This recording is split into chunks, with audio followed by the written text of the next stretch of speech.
empezar ya, ¿vale? Quisiera que empezáramos hablando de publicidad, ¿sabes? Esos anuncios tan bonitos y relajantes que cuando estás viendo un vídeo de YouTube te alegra la existencia. Todos tenemos anuncios, ¿no? Algunos me dirán, no, yo soy premium. Bueno, pues tú no. Pero la publicidad ha estado en nuestras vidas siempre, ¿no? ¿Vale? Antes que nada, este mensaje no está patrocinado por nadie, ¿vale? Porque voy a poner algún que otro ejemplo. Pero, ¿cuántas veces estás viendo un vídeo, un mensaje de la iglesia seguramente, ¿no? Y de repente te sale, ¿quieres saber cuánto vale tu coche? Soy Antonio Lobato. ¿Sí o no? Porque ya no vemos anuncios prácticamente en la tele. O estás escuchando en Spotify una alabanza a Miel San Marcos, que es muy de aquí, de la iglesia, de la casa. Y de repente también te sale una canción que no tiene nada que ver y dice, ¿has escuchado el nuevo álbum de...? Y tú, pero no me cortes el rollo. Antes los anuncios en la tele los aprovechamos pues, para ir al baño, ¿no? ¿Sí o no? Pero hay anuncios y anuncios, y hay anuncios que tienen eslóganes que quedan en la mente durante muchos años. Si llevas tiempo en España, muy probablemente te sonará en las Navidades un chavalillo que siempre llamaba y decía, hola, soy Edu, feliz Navidad. ¿A alguien le suena? Lleva tiempo ya por eso, ¿eh? Si llevas tiempo, quizás te suena el para pa pa pa. ¿Sí o no? Pero es que sin duda los que son unos cracks haciendo publicidad es la DGT. La Dirección General de Tráfico. Y es que cada anuncio que hace es más traumático que el anterior, ¿no? Yo no sé si ahorra más multas los anuncios o los radares. Pero hay un anuncio en aquella época donde no hacían anuncios trauma que tenía un eslogan bastante curioso que decía, vive y deja vivir. Dirección General de Tráfico. Esa gente humilde, esa gente amable que te manda cartitas de vez en cuando. Pero decía el eslogan, vive y deja vivir.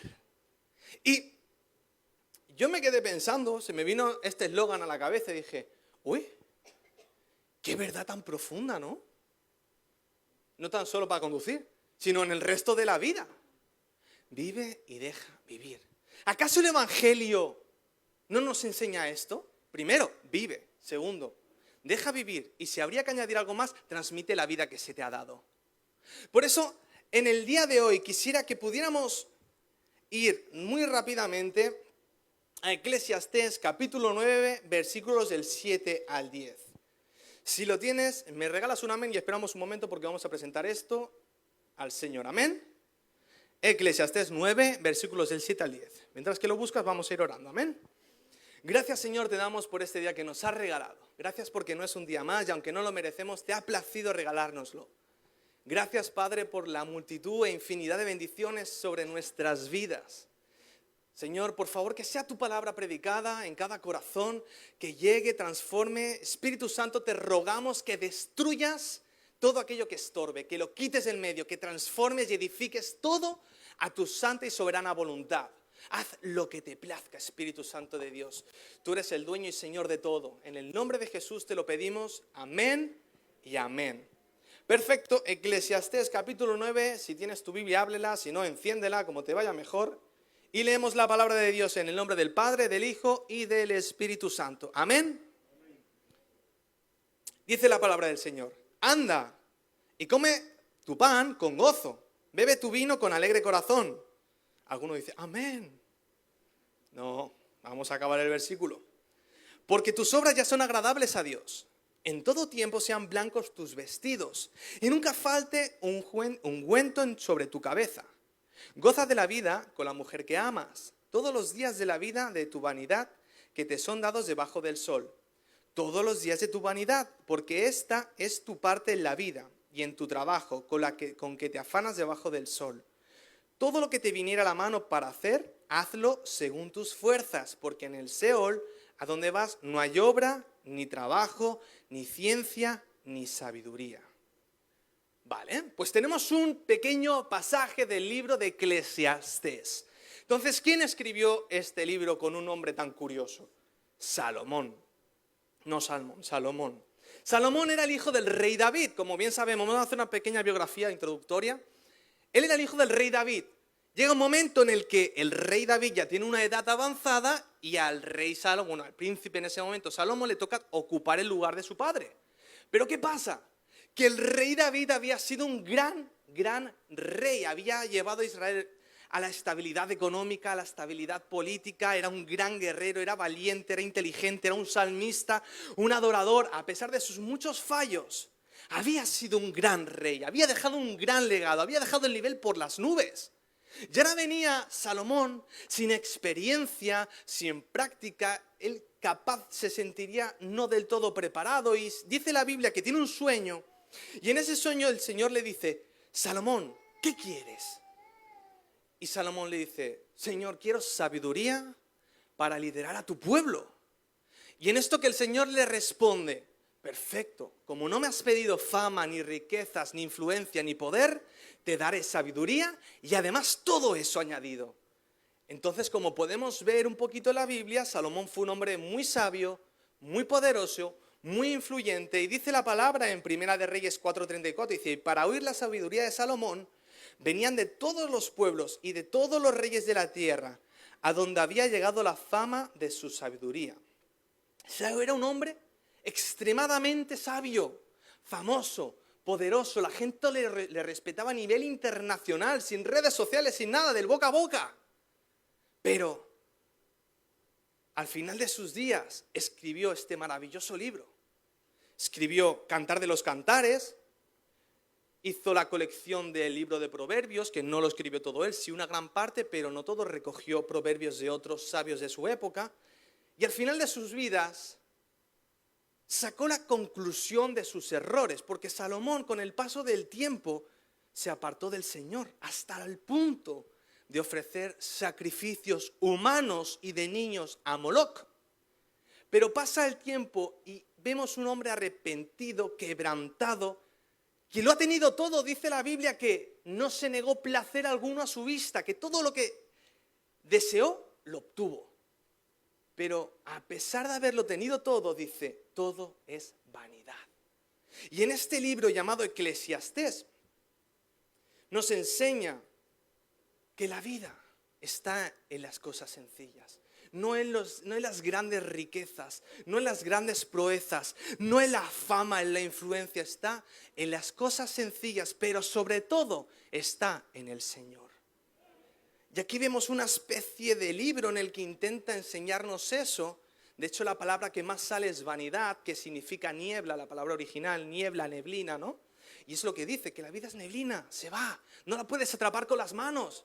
Se va, desaparece en un abrir y cerrar de ojos. Y en este libro una y otra vez se nos insta a vivir la vida de forma equilibrada, ordenada y pero sobre todo conectado al Señor.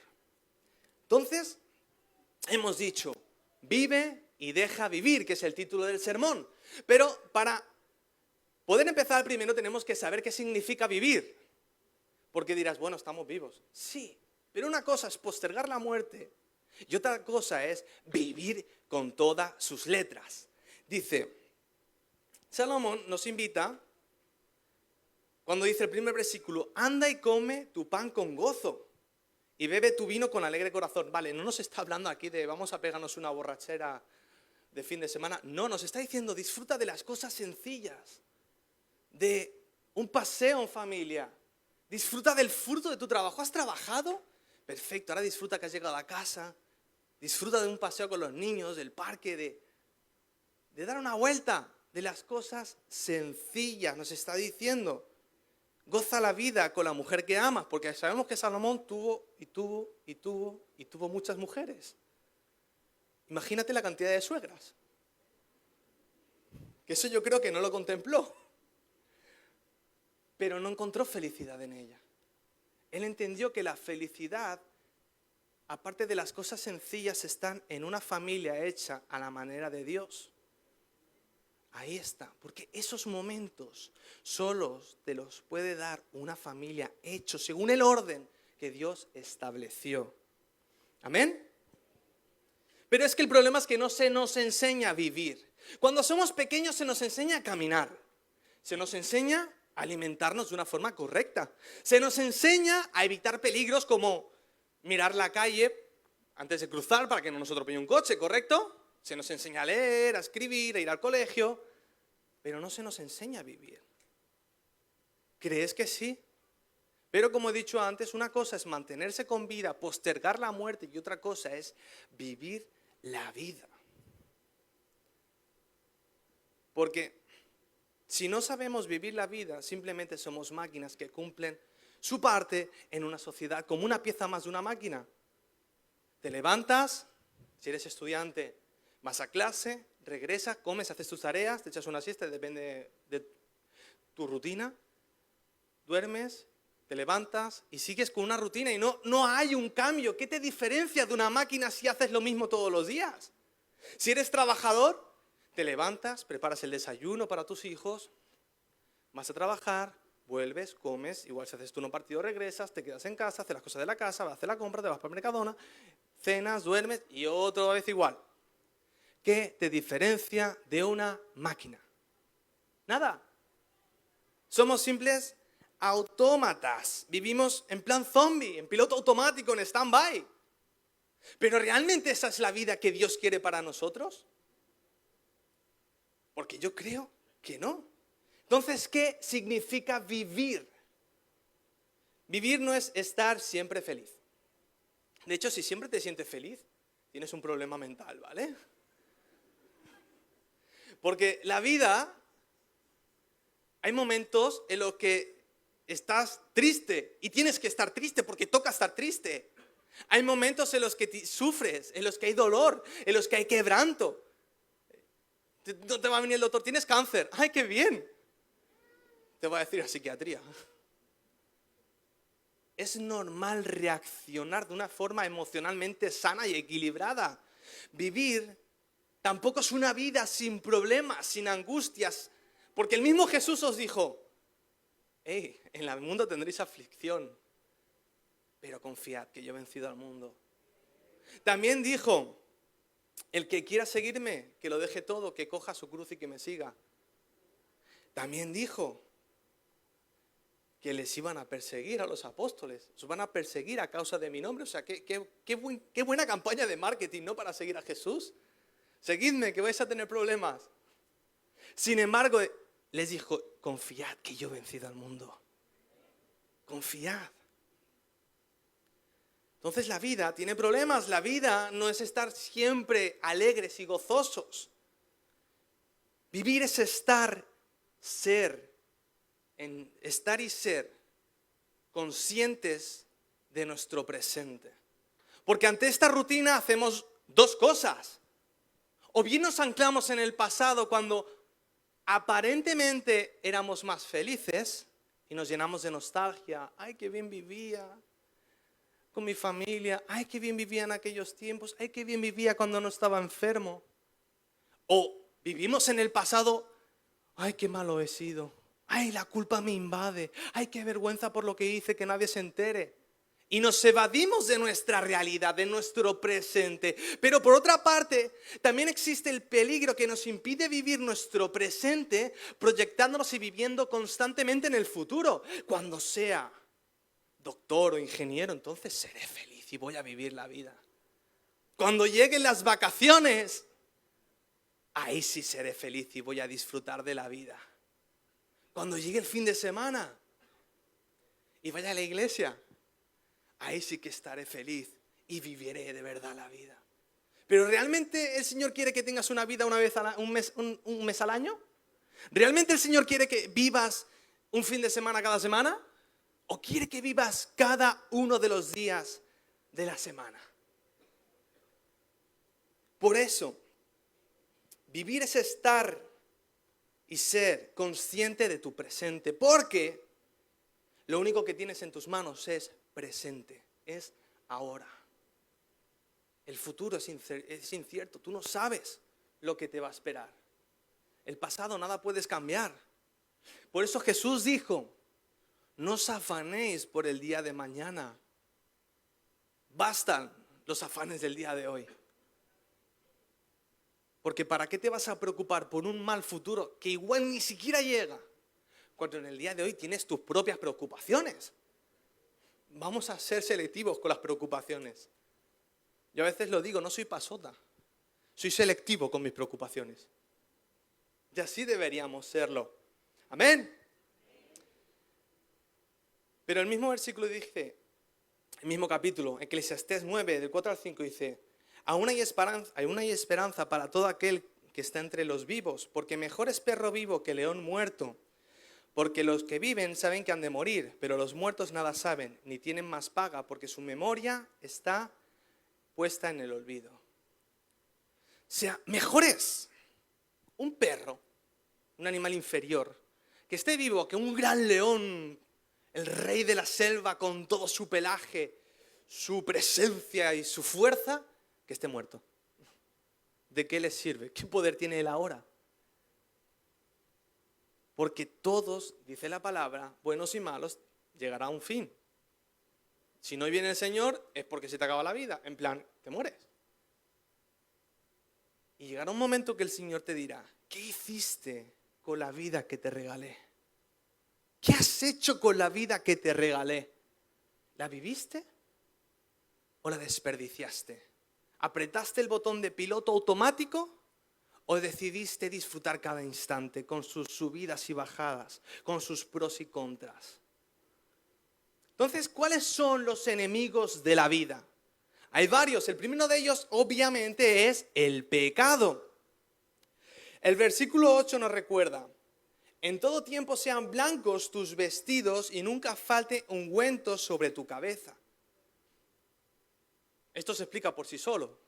Cuando habla de vestimenta blanca se refiere a vivir en santidad, pero no una santidad que te genere un orgullo espiritual y haga que te consideres mejor que otros. No. Es una santidad que te protege, te cuida, te guarda de meterte en problemas que destrozarían tu vida por completo. Y el ungüento en la cabeza hace referencia al aceite, a la unción, al poder de Dios, a la bendición de Dios. Pero es que además, esto tiene otro significado. El vestido blanco en aquellas zonas del desierto, en esas zonas tan cálidas, eran blancas porque eran más frescas. Entonces la santidad te permite vivir una vida más placentera. Aunque a primera vista digas: ay, no puedo hacer esto, no puedo hacer lo otro, tengo que hacer esto, tengo que hacer lo otro. Yo de verdad, con ese cristianismo de puedes y no puedes, a mí eso no. Porque el cristianismo es: Señor, entiendo tu consejo, obedeceré porque sé que me bendice. Porque sé que me bendice. Entonces, lo primero que vemos, el primer enemigo es el pecado, porque en Romanos 8:6 dice: porque ocuparse de la carne, por lo tanto del pecado, es muerte, pero ocuparse en el Espíritu es vida y es paz. Una vida en santidad te da vida y te da paz. Pero siguiendo con el mensaje, el siguiente enemigo de la vida es el exceso de comodidad. El mismo Salomón llega a decir en Eclesiastés 2:10, dice: no negué a mis ojos ninguna cosa que deseara, ni aparté mi corazón de placer alguno. Pero a continuación confiesa: todo era vanidad y aflicción de espíritu y sin provecho debajo del sol. Aborrecí el vivir. Porque está bien distraerse. Yo no digo estate siempre trabajando y haciendo cosas. De hecho, eso es insano. Hay que descansar sabiamente. Pero una cosa es ver un capítulo de Netflix cuando llegas del trabajo cansado, HBO, ya cada cual con lo suyo. Y otra cosa es pegarse la temporada entera en una noche.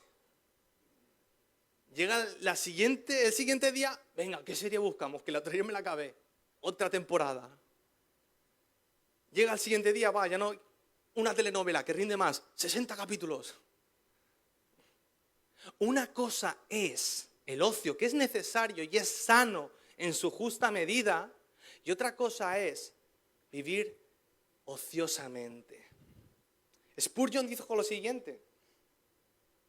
Dice: el hombre no fue creado para estar ocioso, no fue elegido para estar ocioso, no fue redimido para estar ocioso, no fue vivificado para estar ocioso y no está santificado por la gracia de Dios para estar ocioso.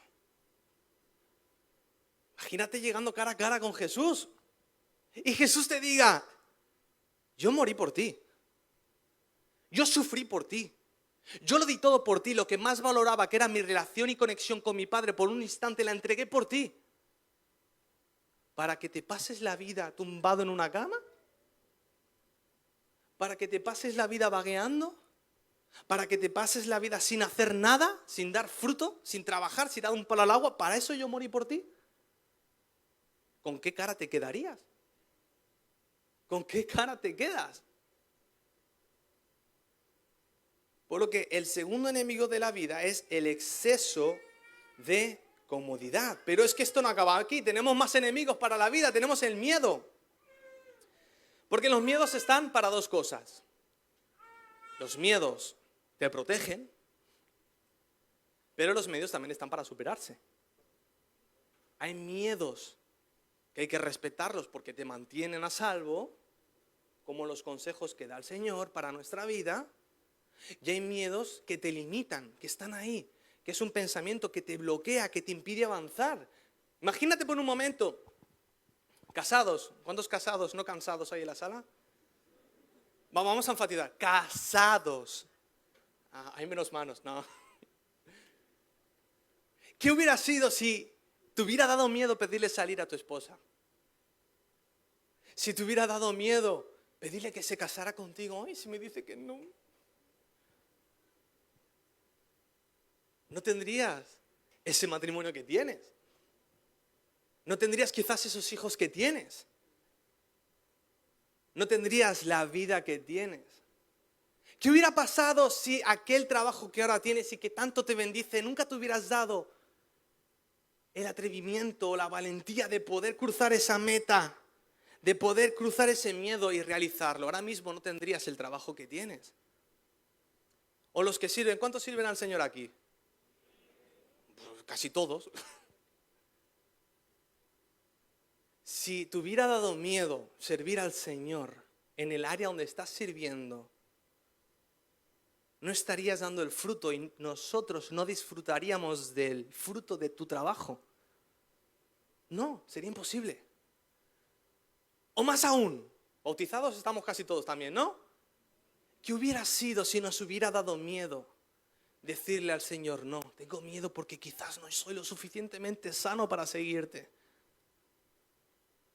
Pues que directamente, igual no estarías aquí, te hubieras echado para atrás. Pero ahora estás aquí, viviendo una vida con propósito, viviendo una vida que agrada al Señor, viviendo una vida que agrada a tu familia, que influye tu entorno y que bendice, una vida con fruto, porque le dijiste que sí al Señor y no al temor. Por eso el miedo nos impide en muchas ocasiones vivir esa vida que el Señor diseñó para nosotros. Por un momento pensemos en la parábola de los talentos. ¿Vale? Hacemos un pequeño resumen.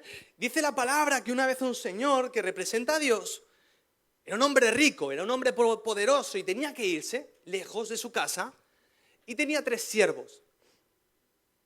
Al primero de ellos, que el aire todavía no se mueve como la cámara. Gracias. Al primero de ellos le dio cierta cantidad de talentos. Al segundo también le dio cierta cantidad de talentos. Talentos es una especie de dinero de aquella época, era mucho dinero.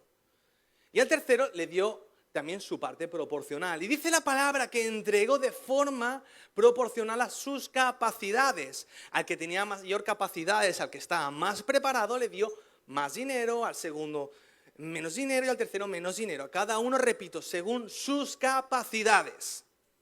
Se fue un tiempo el Señor y él esperaba que con ese dinero lo trabajaran, invirtieran, hicieran compra, venta y poder obtener así un beneficio. Entonces, cierto tiempo después viene el Señor y viene el primero con gran alegría, con ilusión, con gozo. Se presenta delante del Señor y dice, tú me diste 5, te he conseguido 10. Perfecto, le dice el Señor, entra en el gozo de tu Padre. Viene el segundo, dice, tú me diste 3, igual en las cantidades me equivoco, ¿vale? No lo tengas en cuenta, la cosa es el mensaje. Pero le dio 3 y consiguió 6, dobló la inversión. Perfecto, bien, entró con alegría. Pero viene el tercero y dice, bueno, yo sabía que eres un señor pues bastante estricto. Tuve miedo, así que esa moneda, ese talento que me diste, para no perderlo, lo enterré. Aquí lo tienes, te lo devuelvo. La reacción del Señor fue: siervo necio, ¿por qué hiciste esto? Te lo confié, sabía que tenías capacidad y no lo utilizaste. Y fue condenado. Quitadle lo que tiene y dádselo al que tiene. Aun eso poco que se le otorgó, se le quitó por miedo. Pero es que yo creo lo siguiente, y esto es mi opinión, repito, ¿vale? Esto no es canónico, ni dogmático, ni nada por el estilo, ¿vale? Lo recalco. Yo creo que si esta persona hubiera invertido este talento y lo hubiera perdido, o no hubiera obtenido el beneficio esperado, yo creo que el Señor no se hubiera enfadado tanto con él. El fallo de esta persona fue tener miedo, no confiar en lo que le dijo su Señor, no confiar en que él podría hacer lo que su Señor le mandó a hacer. Miedo. Porque quizás si lo hubiera perdido, me imagino, siendo como es Jesús, que le diría: hey, no pasa nada, has sido valiente, lo has intentado, solo te voy a pedir que no te rindas, que lo que has aprendido no repitas los fallos, que lo hagas mejor la próxima vez, pero sigue intentándolo. Sin embargo, tuvo miedo. Y a veces el miedo nos impide vivir la vida que el Señor ha diseñado para nosotros. Pero es que tenemos todavía dos enemigos más para la vida. El siguiente dice que el exceso de cargas. El apóstol Pablo nos enseñó en 1 Corintios 9:25, dice: todo aquel que lucha, de todo se abstiene. Ellos a la verdad para recibir una corona corruptible, pero nosotros una incorruptible. Siguiendo con las enseñanzas de Pablo, dice en 2 Timoteo 2:4, ninguno que milita se enreda en los negocios de la vida, a fin de agradar a aquel que lo tomó por soldado. O sea, una persona un deportista de élite, se priva de ir a McDonald's, de ir al Burger King. Se priva de muchísimas cosas, de la comida rápida, de los globos, y se dedica a comer comida saludable, tiene una disciplina. Se quita de todo aquello que molesta, todo aquello que estorba, toda aquella carga que le impide avanzar y se centra en un objetivo, que es la meta, que es el participar y ganar. Y si ellos lo hacen por algo corruptible, por un premio que se va, nosotros vamos a por una corona eterna. Pero el exceso de cargas nos impide avanzar o crecer al ritmo que deberíamos. Y dirás, ¿a qué cargas te estás refiriendo? Pues a tareas, asuntos y compromisos que nada tienen que ver con nosotros. Porque hay veces que toca decir no. Y da miedo porque te da cosa quedar mal con la gente y que la gente se ofenda contigo. Pero hay veces que hay otras prioridades. Hay veces que tienes que privar a tu familia de algo para hacer otra cosa. Y sinceramente, Dios estableció como primer ministerio la familia. Y toca decir no. Aunque digan, es que el hermano no es espiritual. Es que el hermano no quiere servir. No, es que el hermano... No te estoy diciendo ni estoy justificando que no sirvas. Simplemente que a veces hay que centrarse. Yo siempre lo digo, mejor lo poco bien hecho que lo mucho hecho un desastre. Y eso se aplica en todo. Hay cargas que aun siendo bien intencionadas, nos impiden hacer las cosas con excelencia. Porque el mismo Salomón nos dice en este pasaje, todo lo que esté en tu mano, hazlo con excelencia. Todo el trabajo que llegue y te viniere, hazlo según tus fuerzas. Pero a veces queremos hacer las cosas con fuerzas que no tenemos, con tiempo que no tenemos, con recursos que no tenemos. Y es ahí cuando hay un desgaste, estrés, agobio, incertidumbre y un conjunto de emociones, problemas y cargas que no nos pertenecen. Hay cargas y responsabilidades que sí, pero otras que no nos toca llevar. Por eso, seamos sabios y sepamos discernir qué cargas son aquellas que nos impiden avanzar a la manera del Señor. Amén. Y por último, el último enemigo de la vida no podría ser otro que Satanás.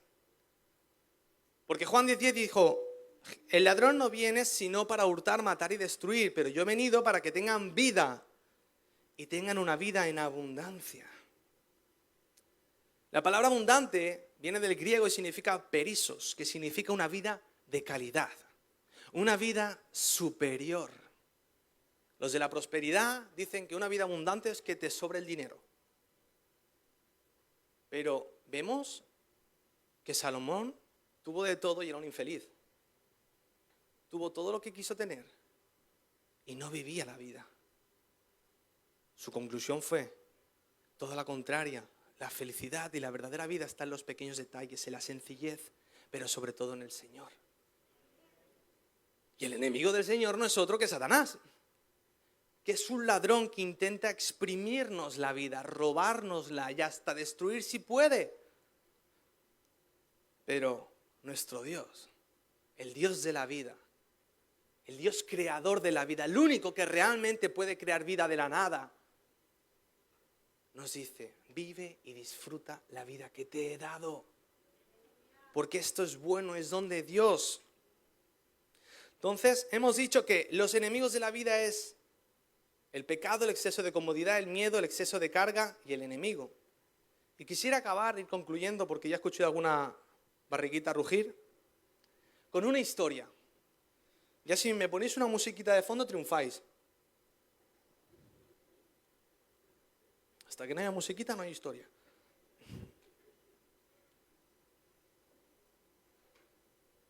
¿No quieren historia? ¿No? Perfecto. Dice una antigua historia que había un viajero, alguien que iba de pueblo en pueblo descubriendo las maravillas de cada ciudad, de cada aldea. Y este hombre, este peregrino, un día encontró un pequeño pueblo en las montañas. En la puerta del pueblo había un cementerio.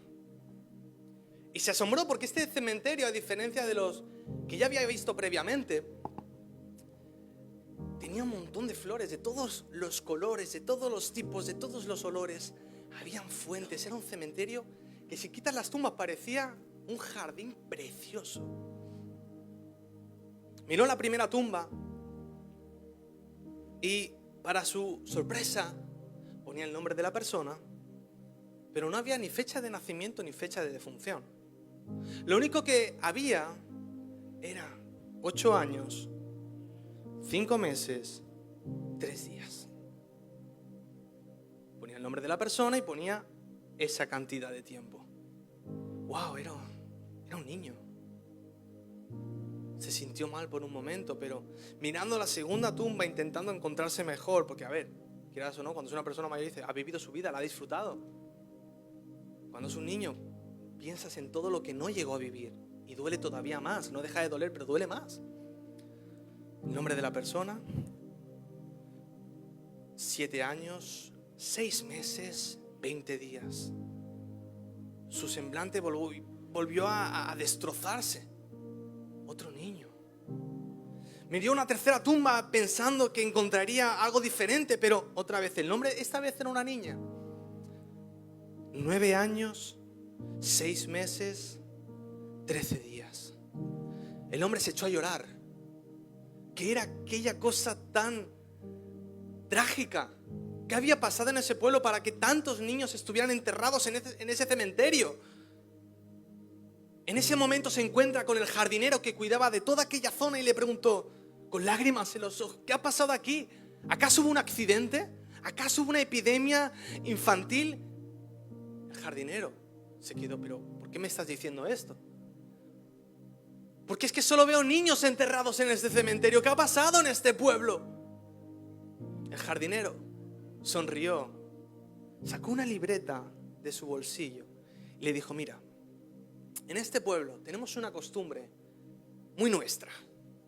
Cada vez que vivimos un momento especial, algo que impacte nuestras vidas, el nacimiento de un hijo, una boda, una cena, un paseo, algo bonito, un cumpleaños, apuntamos en la libreta el evento, el suceso y el tiempo que duró. la primera palabra de nuestro hijo, la primera vez que empezó a caminar, el primer día de trabajo, el día en que nos graduamos a la universidad, todo lo apuntamos. Y en el momento de morir, cogen nuestra libreta y en la tumba ponen nuestro nombre, suman todo ese tiempo apuntado en la libreta y es el que anotan. Porque ese es el tiempo que verdaderamente hemos vivido. Y quisiera acabar con la siguiente pregunta. Si llegara ese día en tu tumba, que feo suena, ¿no? Pero ¿cuánto tiempo pondría? Porque qué feo sería llegar al final de tus días, ver fotos y fotos tuyas y de tus familiares y pensar, ¿estuve ahí? ¿Viví ese momento? Y ver esas fotos, esas imágenes y ver como una especie de fantasma que sale ahí que eres tú, pero que tu mente no estaba ahí. Realmente sería triste ver que no has vivido tu vida, que han pasado los años y no has vivido nada.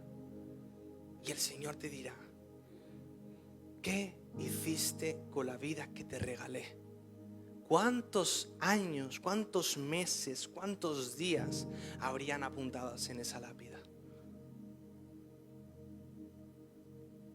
Porque llegará ese día y el Señor nos lo va a preguntar. ¿Qué estás haciendo con la vida que te he regalado?